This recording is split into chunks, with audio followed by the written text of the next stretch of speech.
Somos Carlos Urgui y Pablo Sánchez, colaboradores Clásica Universitaria, el programa de música y libros de los SRT Media. Hoy hablamos con el escritor y ensayista argentino Alan Pauls. Estás escuchando Clásica y Universitaria. Me queda esta idea del hábitus, porque quiero que convoquemos un hábitus tuyo de conversación sobre cine.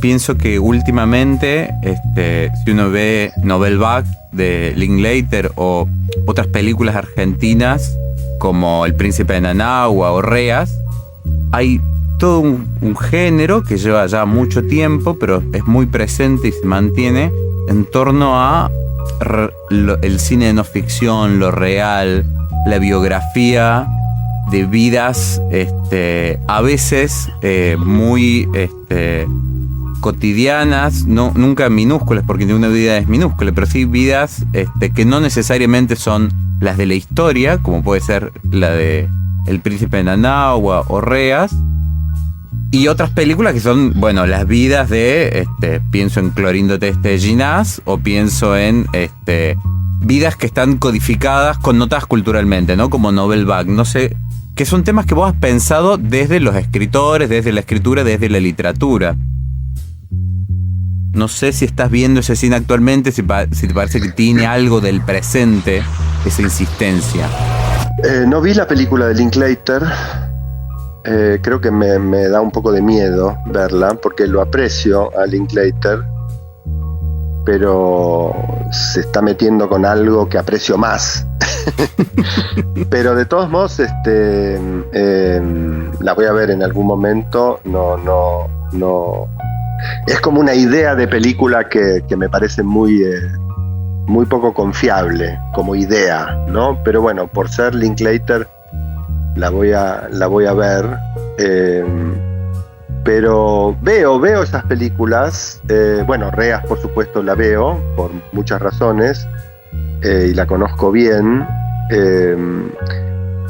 No sé si las metería como en la misma bolsa. No llego a pescar bien cuál es el tipo de familia de películas que estás armando cuando me haces la pregunta, pero yo diría, no sé, en todo caso que para mí esa relación ficción realidad o ficción vida, ¿no? O arte vida, es algo que yo creo que ningún arte pudo poner en escena tan flagrantemente como el cine, ¿no? Pero desde siempre, yo diría, ¿no? Porque, se suele repetir como el lugar común de que el cine nació como con esta doble pata, ¿no? Esta doble vida. Hubo por un lado el cine documental y por otro lado el cine de ficción pura, ¿no? Méliès, Lumière, ¿no? Esta doble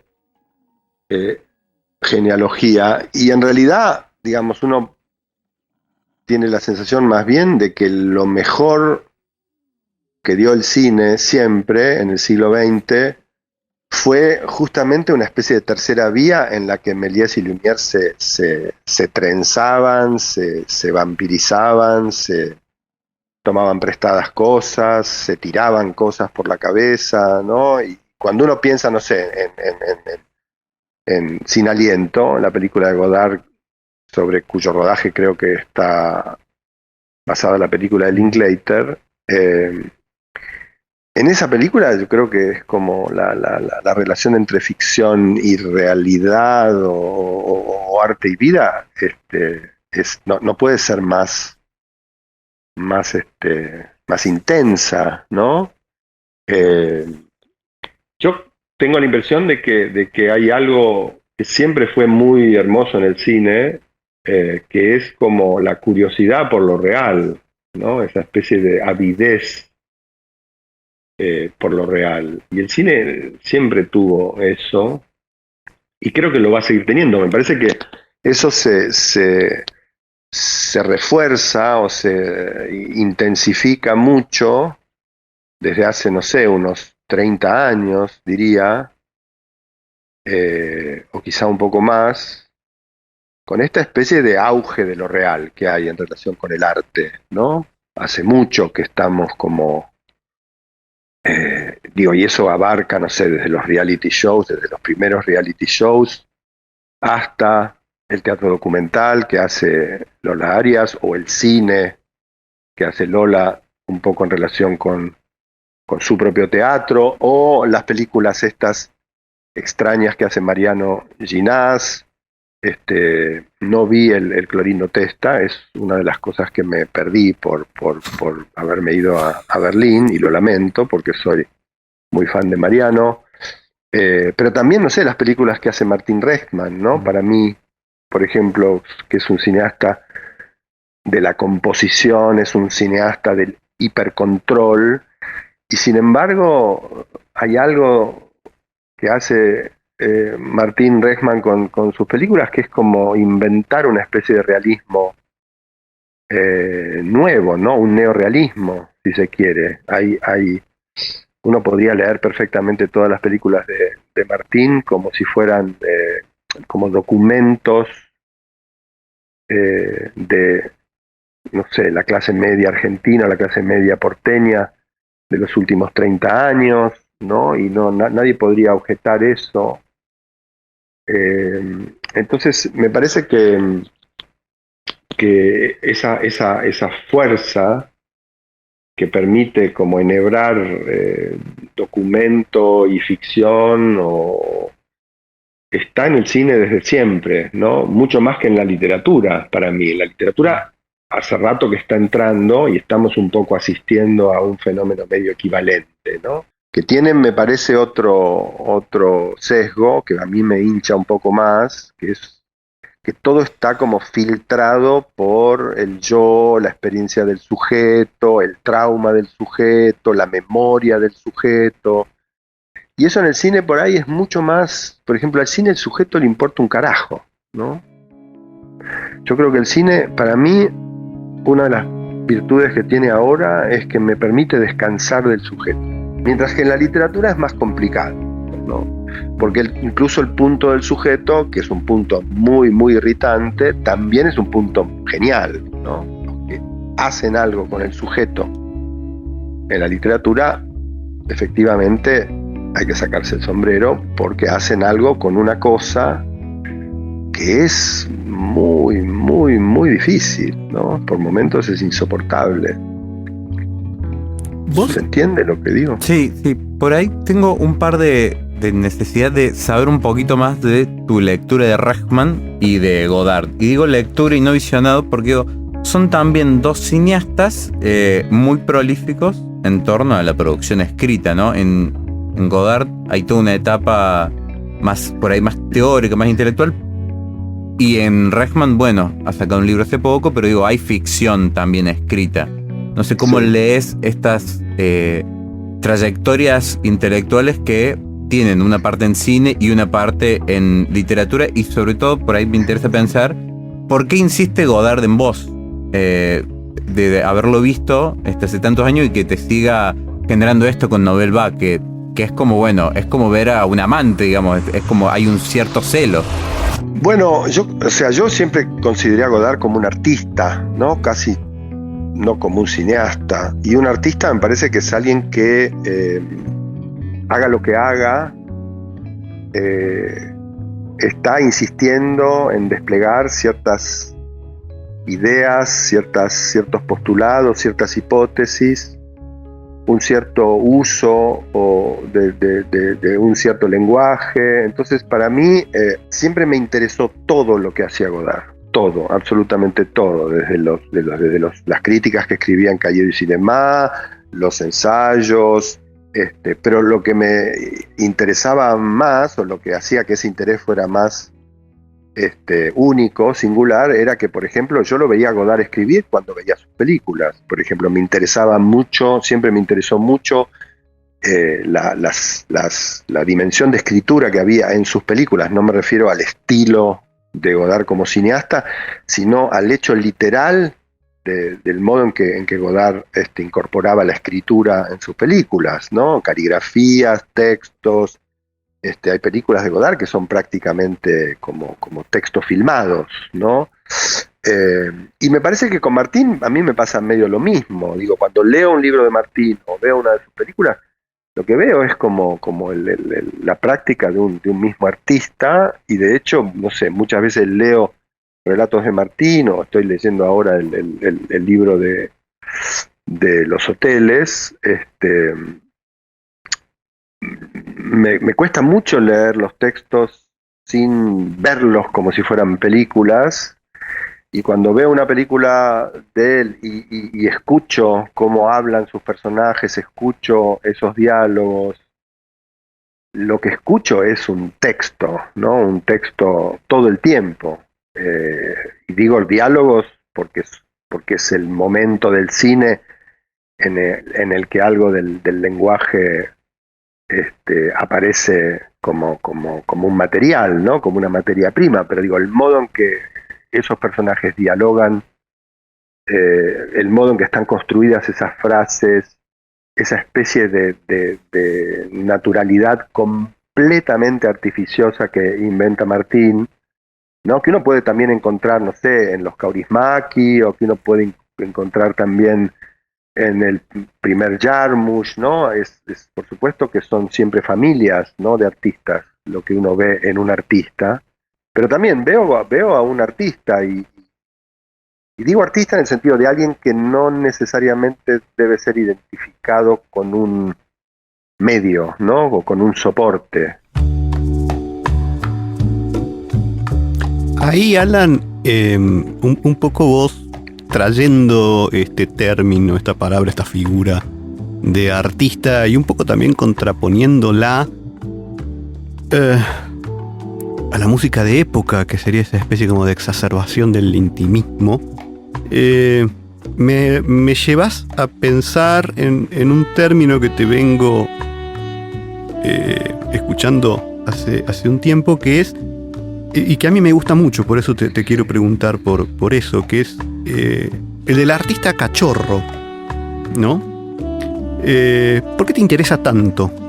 Que a veces yo lo entiendo, tal vez lo malentiendo, y por eso el interés en preguntarte como una especie de lado B de la institucionalidad del artista.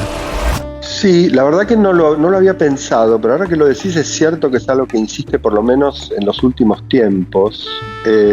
Yo creo que por ahí tiene que ver con la práctica de los talleres, probablemente. Bueno, el artista cachorro, ¿no? Sabemos que es una categoría muy literaria, hay títulos de libros célebres con esa expresión, pero me parece que a mí me puso en contacto con esa dimensión la práctica de los talleres, que es algo que yo nunca había hecho en mi vida. O sea, yo nunca había dado talleres literarios de escritura.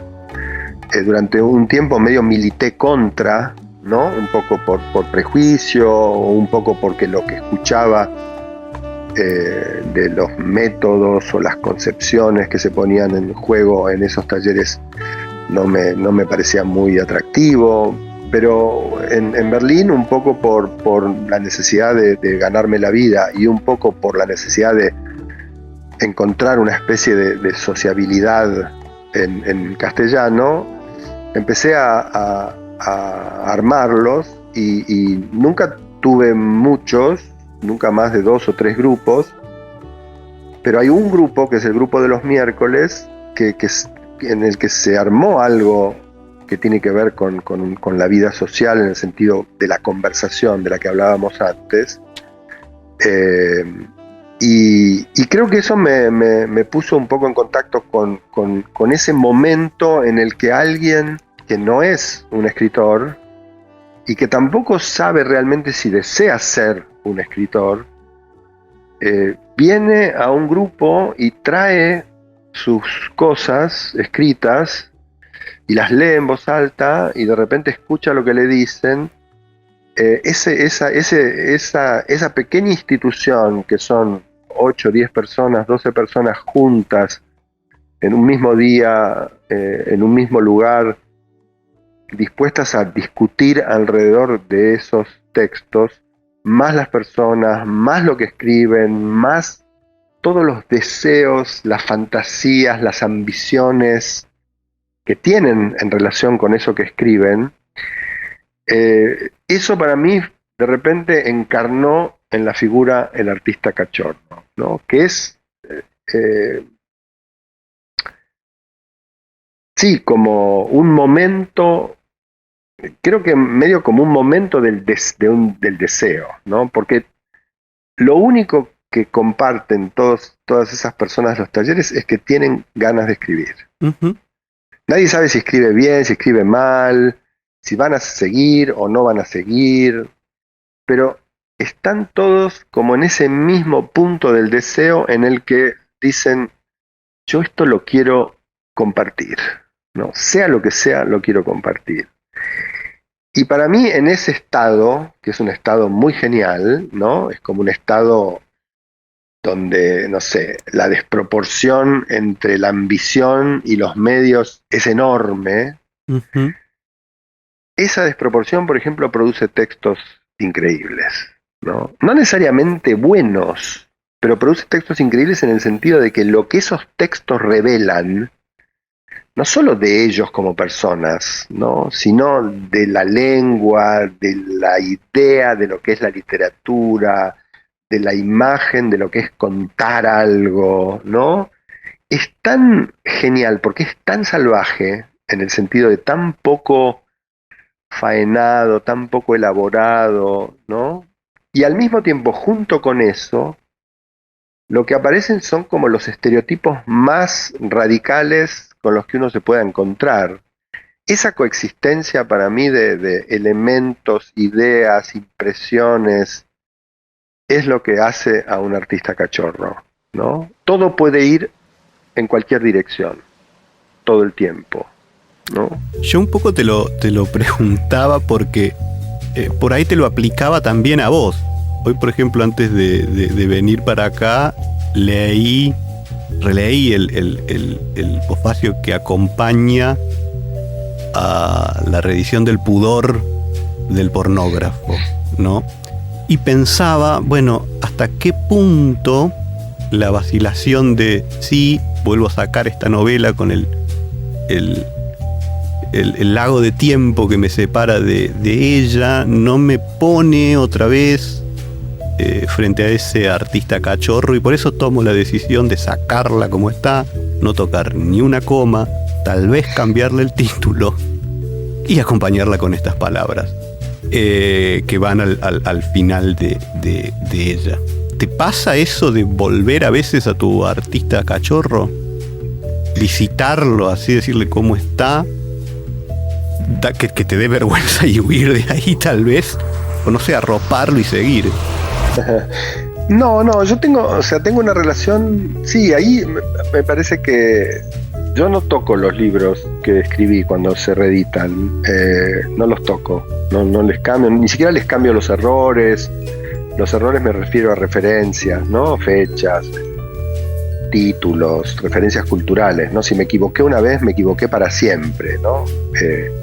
Ayer di una charla en Eterna Cadencia y me acordaba de cuando publiqué Historia del Llanto y me coincidí con César Aira en una mesa redonda, me acuerdo, en el Centro Cultural Rojas, y de repente bajábamos de la mesa y César me habló de la Historia del Llanto y me dijo: lo que no te voy a perdonar nunca es que hayas confundido la kriptonita verde con la kriptonita roja.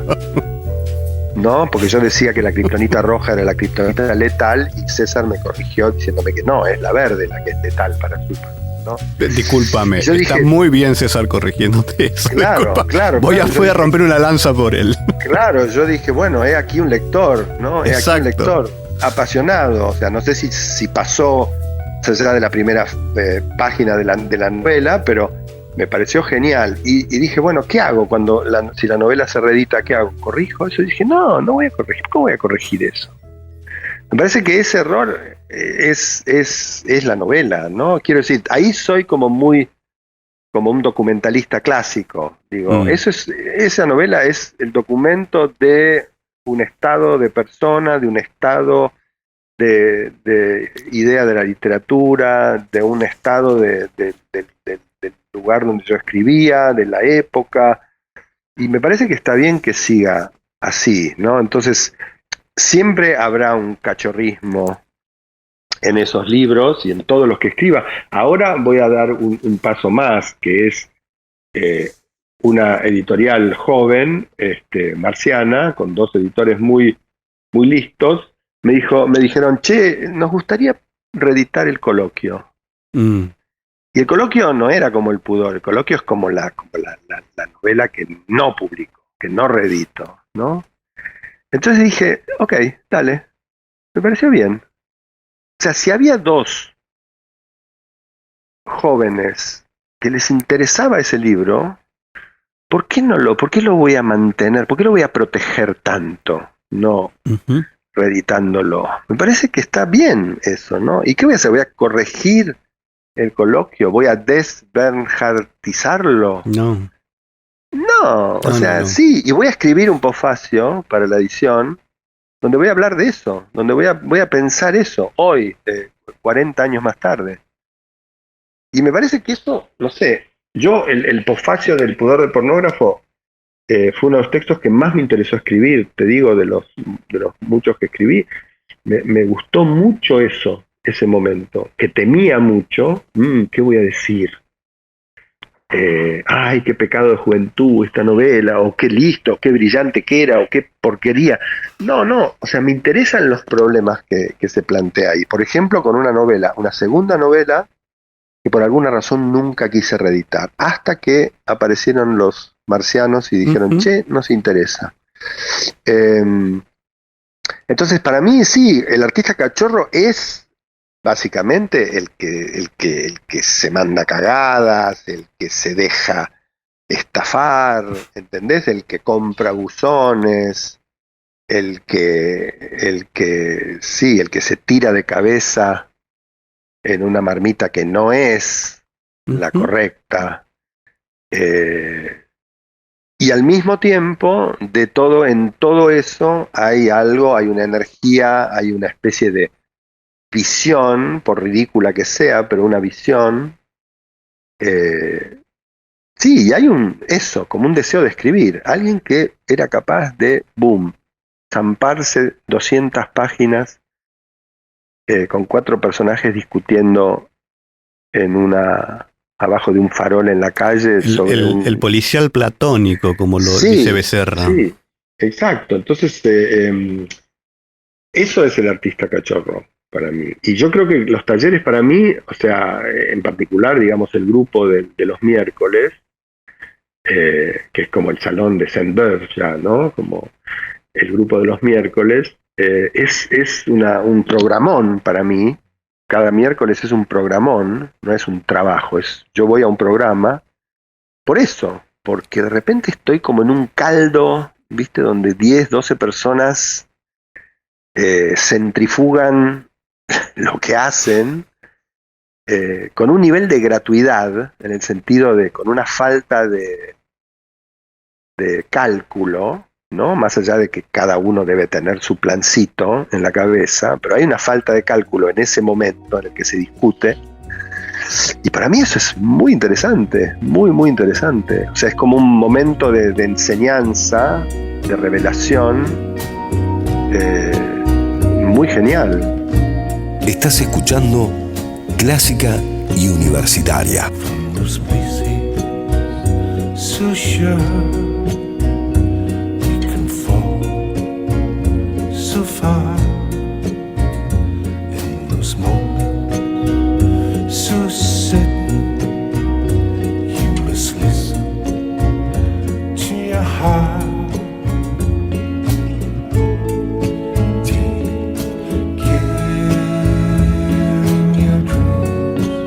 Hablando que van a reeditar El Coloquio, te propongo que desde Córdoba reeditemos el libro de Manuel Puig y el de La infancia de la risa, si te parece. No estoy en condiciones de firmarte un contrato, pero te lo puedo acercar. Podemos tirar, porque son libros que yo quiero conseguir hace mucho y tengo que ir a una biblioteca. Me los pide a mí, ¿viste? Pero yo no se los doy. Pero Alan, pienso en esto que un poco no te creo y un poco dice, vende de la que no consume. Porque, digo, vos has dado una forma falsa de taller literario cuando estabas en Página 30 o en Radar, supongo, en esto de conseguir gente que escriba, el olfato cultural de perseguir lo que va en el periodismo cultural. Y a la vez, vos decís esto, no corregiría porque quiero mostrar esos errores. Y después yo leí Fallar otra vez como una especie de elogio paroxista de la corrección y de pasar por ese tortuoso camino de revisarse uno mismo. No, yo no, o sea, obviamente corrijo cuando escribo, pero una vez que entrego lo que escribo, no lo corrijo más. Eso quiero decir. O sea, corregir en el sentido de lo que hacía Borges con cada reedición de sus poemas o de sus libros, viste, que sacaba poemas, ponía otros, le quitaba versos a poemas. O sea, Borges era como un maniático, no podía soportar la reedición idéntica, ¿no? Yo soy lo contrario, en ese sentido digo no corregir. Por supuesto que corrijo cuando escribo, no soy Aira, si es que Aira hace lo que dice que hace. Pero me corrijo, sí, corrijo mucho o poco, no sé, un poco en función de lo que me pide el material en el que estoy trabajando, pero me refiero a que cuando el libro está terminado, en el sentido de punto final, se acabó, no le toco una coma, le haya ido bien, le haya ido mal, no tiene nada que ver con eso, es más como una especie de toma de partido, si querés, ¿no?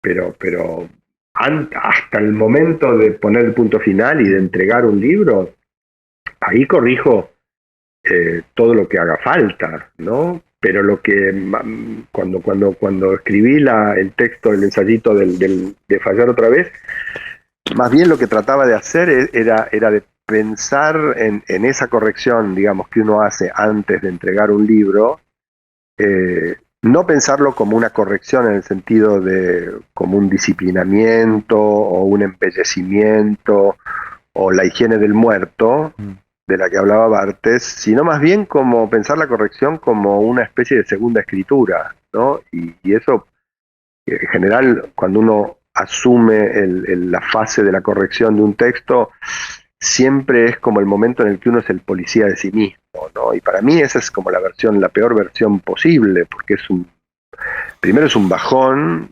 ¿no? Digamos, nunca uno ocupa respecto de lo que uno escribe la posición del juez capaz de diagnosticar, bueno, esto está bien, esto está mal, sino más bien como la relación con lo que estás escribiendo es una relación que cambia, que pasa por momentos diferentes y cada uno de esos momentos implica un tipo de intervención particular con lo que uno escribe, pero no, bueno, después de escribir totalmente ciego, ahora que tengo los ojos abiertos, corrijo el texto como debe.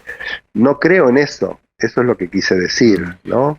Hay en Fallar otra vez algo que a mí me gustó, que es, digamos, una afirmación tuya en la cual Joyce, Lynch, Rossellini, Beckett, si tienen algo que los haga ser artistas, un poco de lo que venimos charlando, son los problemas, ¿no? Pero cuando llegaron a ser, y si querés te abro unas comillas y te cisto, lo más propio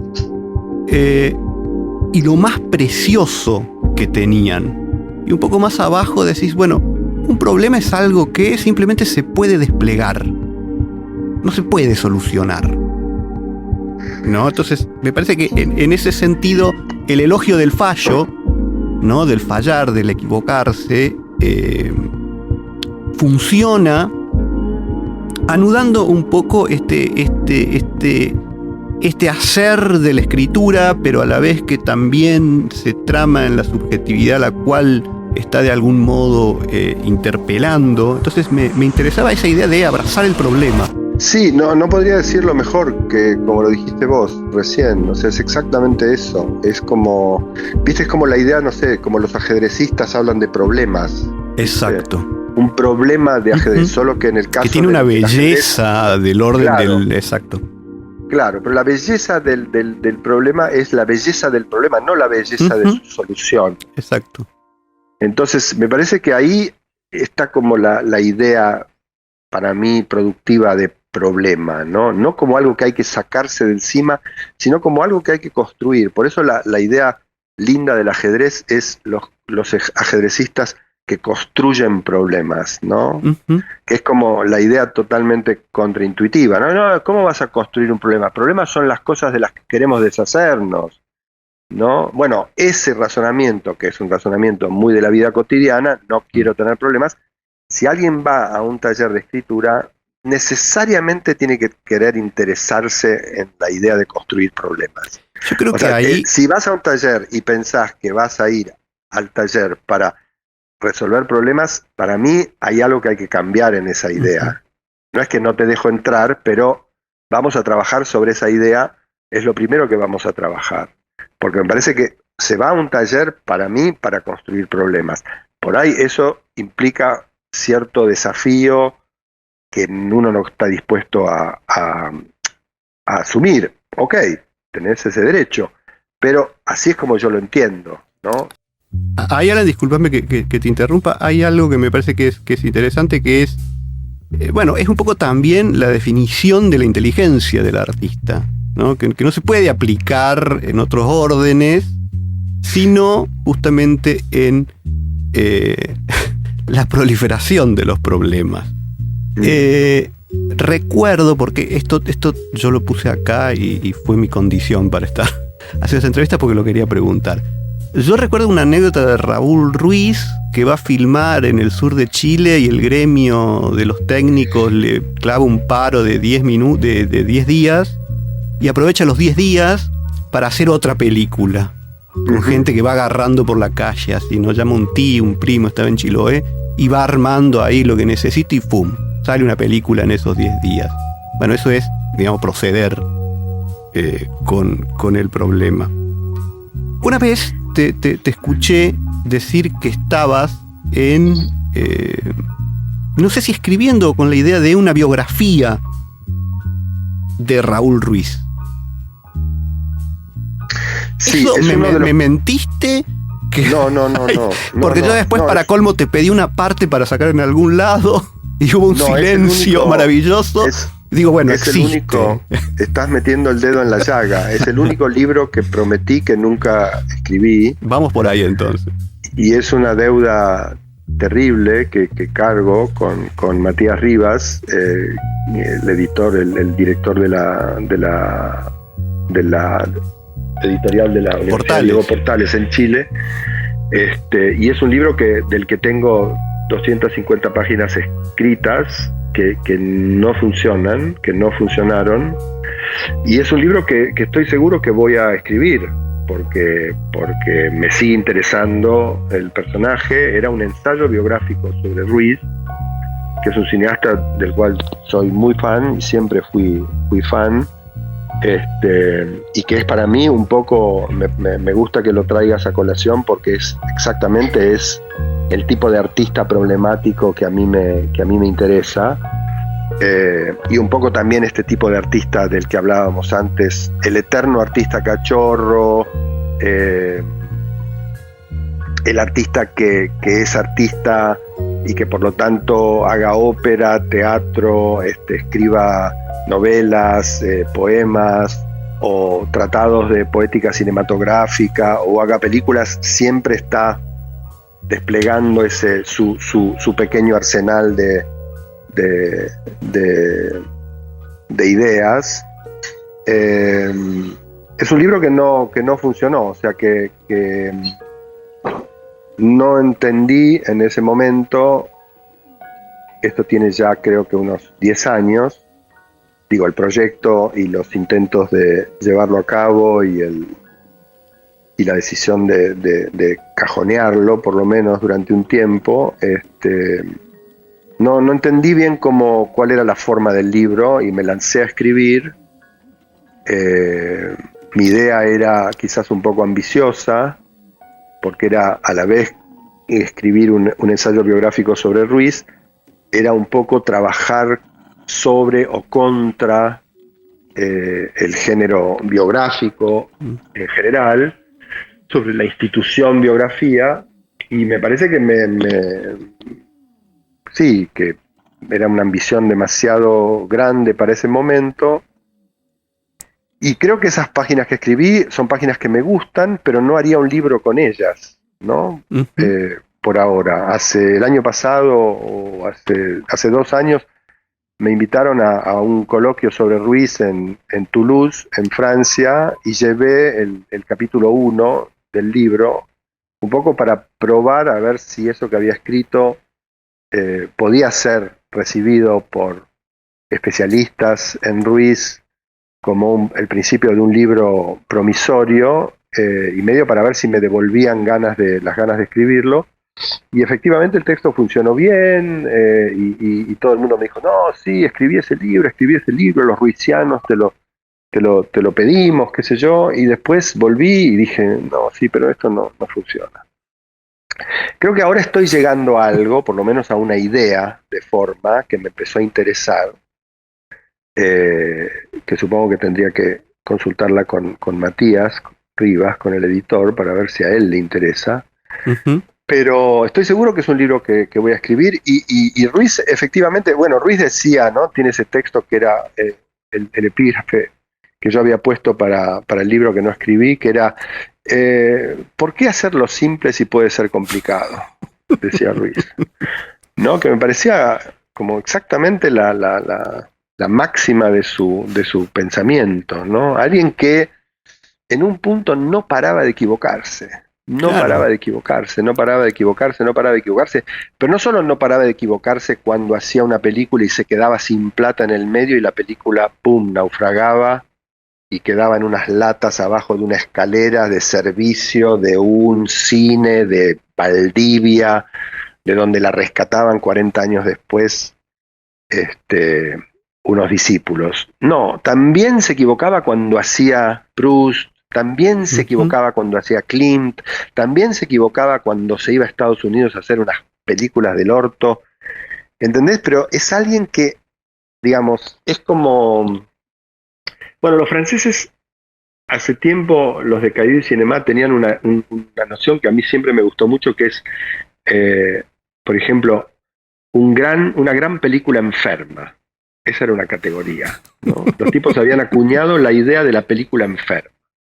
O sea, una obra artística como arruinada por algún tipo de mal, pero que precisamente por ese mal, por esa ruina, tenían como una especie de fecundidad extraña, ¿no? Desubicada, desconcertante, difícil de nombrar. Por ejemplo, gran parte de la obra de Orson Welles podía entrar perfectamente en esa categoría, ¿no? Obras maestras enfermas. Y creo que Ruiz, por ejemplo, es alguien que desarrolló esa noción, que por supuesto es una práctica, que por supuesto es una fe estética, desarrolló esa noción en prácticamente todo lo que hizo, ¿no? Prácticamente todo lo que hizo. Digo, cuando es genial y cuando es un tarambana absoluto, ¿no? El brillo de eso es un poco el alma de Ruiz, ¿no? Cómo hacer brillar esas porquerías, esas imposibilidades, esos errores de cálculo, esa ambición, ¿no? Ruiz era increíblemente ambicioso y a la vez era alguien que siempre estaba como aceptaba todas las propuestas que le llegaban, simplemente porque sabía que hacer cine era muy difícil y tenía que aprovechar cualquier fuente de financiación para hacer lo que quisiera o lo que pudiera, ¿no? Entonces, para mí, efectivamente, Ruiz, que es un tipo que tiene, no sé, 130 películas, es medio el aira del cine, una comparación que yo hacía en esas páginas que escribí sobre él. Por supuesto que hay absolutamente de todo, ¿no? De todo. Puedes encontrar absolutamente todo, lo mejor y lo peor de la historia del cine, entera, ¿no? Y eso para mí es un proyecto artístico extraordinario. Y a mí ya no me importa si las películas de Ruiz son buenas o malas, ¿no? Me parece una discusión completamente que no tiene ninguna pertinencia. No, ninguna. funciona ahí un poco, cerrando esto que veníamos charlando, funciona un poco esa idea de, bueno, una inteligencia literaria o una inteligencia del artista, Sí. que puede ir desde los diarios, sus poéticas del cine, el cine, esas 130 películas, y la oralidad. Sí. Un poco como ir ya cerrando, Alan, y te agradecemos realmente porque estuvo muy buena la charla. No sé vos cómo te sentiste, esperemos que bien. Bueno, la oralidad un poco ha estado acá dando vueltas en eso, y Ruiz me parece que encarna esa oralidad, esa inteligencia de la oralidad, o la inteligencia a través de la oralidad, ¿no? Sí. Y al fondo el artista, siempre ahí digitando Sí. todo. Hay una serie que vamos a proponerte con Pablo, para ir un poco cerrando esto. Ahí te la cuenta él, a ver si te copas. Siguiendo con el problema, Alan, te planteamos problemas o situaciones inesperadas, vos nos tenés que decir cómo la resolves. El primero es, te despertás un día y no existe más la prosa. Desaparecen Proust, Capote. Tenés que leer y escribir solamente poesía. Es el único género que queda vivo. ¿Cómo lo resolves a eso? Me mato. Muy eficiente esa resolución. Sí, una verdadera solución. Ni Fowell lees en poesía, nada. No, leo, pero leo porque por suerte existe la prosa. O sea, si el mundo fuera poesía, me mato. Lo que pasa es que empezó todo con ella y va a terminar todo con ella, como dice Robert Frost. Seguro. No, seguro. Pero digo, no es que no me gusta la poesía, ¿eh? O sea, quiero que se entienda. Me gusta mucho la poesía. Sí. Me resulta muy complejo leer poesía, y por supuesto me resulta imposible escribirla, pero digo, si me dijeran no, el mundo se volvió poesía, no. Muy bien, me parece autenticidad total tu respuesta. Sí, total. La otra, vuelve del más allá, Fowell. Peor que como se fue. Más Fowell que Fowell. Y te ofrece otros 2 años de empleado dependiente de sus caprichos, sin decirte muy bien de qué se trata este nuevo retorno. Qué linda, me gusta mucho. ¿Aceptás? Acepto. Muy bien. Totalmente. Y la otra parte era, ¿pones condiciones? No, ninguna. Bien, eterno retorno, Sí, yo te abrazo. Total. Bueno, este va al revés que el anterior. Te dan la posibilidad de borrar de tu vida una anécdota que contaste muchas veces y hoy te parece trivial. ¿Qué anécdota elegís para borrar de tu vida? Yo soy muy malo con las anécdotas. No creo haber contado nunca una anécdota, porque no tengo memoria para las anécdotas. Es algo que lamento mucho, porque me gusta mucho la anécdota, pero no tengo una especie de memoria anecdótica. Así que no sé, tal vez la única que se me viene a la mente es una en la que yo contaba que un día venía caminando con mi abuela alemana por Colegiales, y mi abuela me había comprado un libro y yo me siento en el cordón de la vereda y me pongo a leerlo, ¿no? Uh-huh. Y mi abuela viene y me da vuelta el libro porque lo estaba leyendo al revés, ¿no? O sea, me hacía la borraría, porque además después me di cuenta leyendo los diarios de Ricardo Piglia, Uh-huh. vi que Ricardo cuenta la misma Exacto. anécdota de él. Entonces dije, bueno, no solo por banal, sino porque se la robé a Piglia sin saberlo. Está muy bien. Esa borramos. Y lo último, ya entraste en esta y entras al final también. Un ping-pong. El clásico ping-pong. En algún momento hay que desacralizar todo esto que hemos hecho. Arranco yo. Proust. Y todo, qué sé yo, es todo, ¿no? Bien. Todo. Digo, literatura y vida, que es de lo que siempre nos estamos ocupando, me parece que lo ha dicho todo, ¿no? O sea, ahí es como Proust es alguien que te cambia la vida realmente. Bien. Cao Polonio. Es un objeto de añoranza total, Cabo Polonio. Sí, es como, creo que de las cosas que más extraño en el mundo. Pero a la vez, como fueron como 10 o más años de felicidad total, creo que es el fueguito que me sigue animando. Hotel Sierras en Altagracia. ¡Ah! ¡Hola! Fue como mi momento muerte en Venecia. Sí, un lugar muy importante para mí, como sobre todo como el aburrimiento de la siesta. El hotel. Sí, medio como mitad muerte en Venecia, mitad de Shining. Saer. Y un genial, una persona genial. Sí, es como alguien, bueno, ahí está la conversación, ¿no? Yo creo que tuve con Saer como las mejores conversaciones, siendo que era una persona que no era fácil, pero como alguien muy, muy generoso para mí, en el sentido de como alguien que se abrió mucho como escritor ante un pendejo como el que yo era, entonces como con mucha curiosidad. Yo esperaba las visitas de Juani a Buenos Aires, también rituales, con mucho fervor. Y por supuesto es alguien que no paro de leer, ¿no? Digamos, alguien a quien uno lee durante 50 años es algo muy importante en tu vida. ¿Ropa? Ya no sé cómo comprarla. Yo creo que eso es la vejez.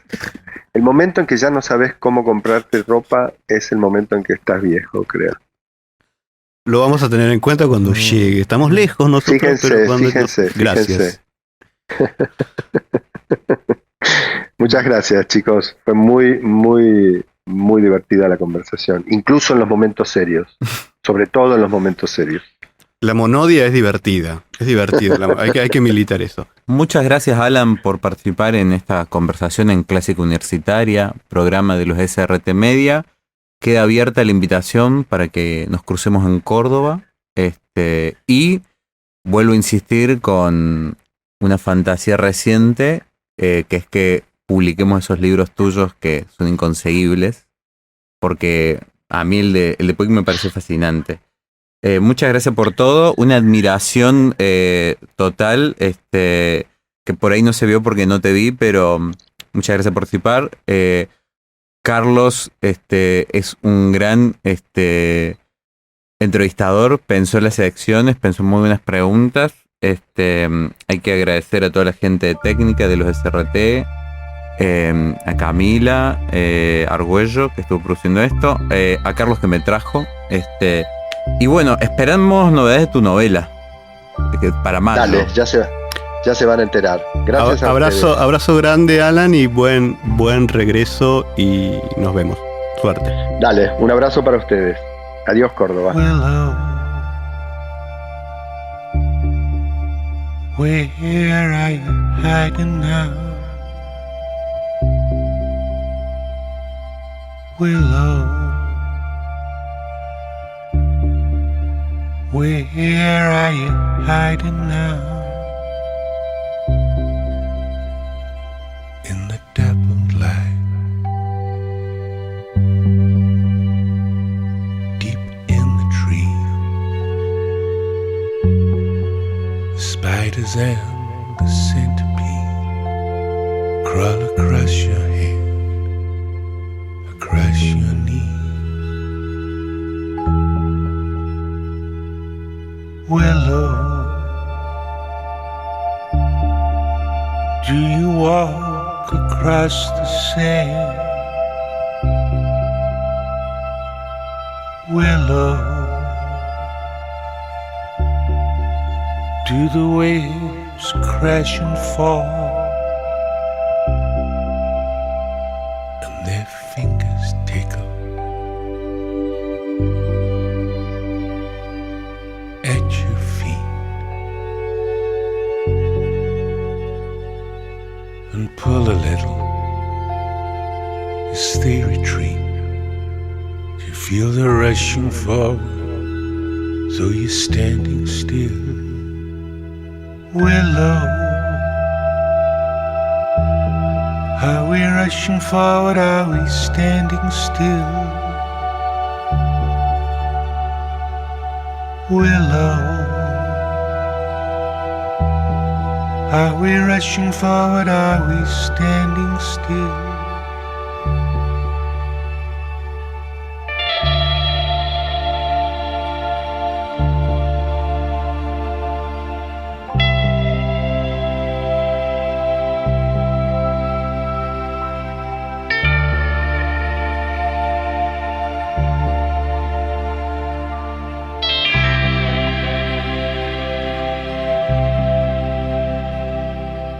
Willow,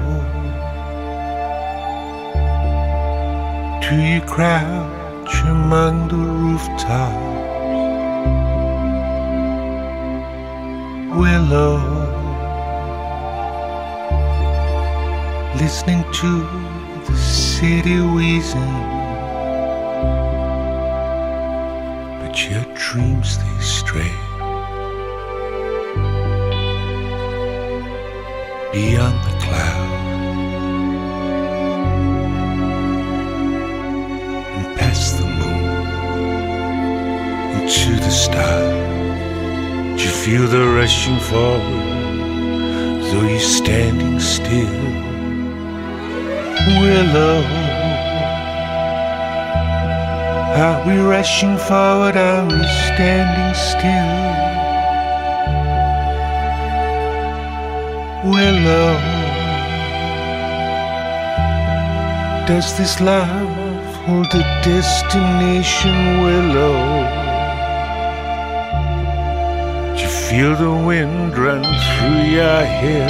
Willow, do you feel the sun upon your back?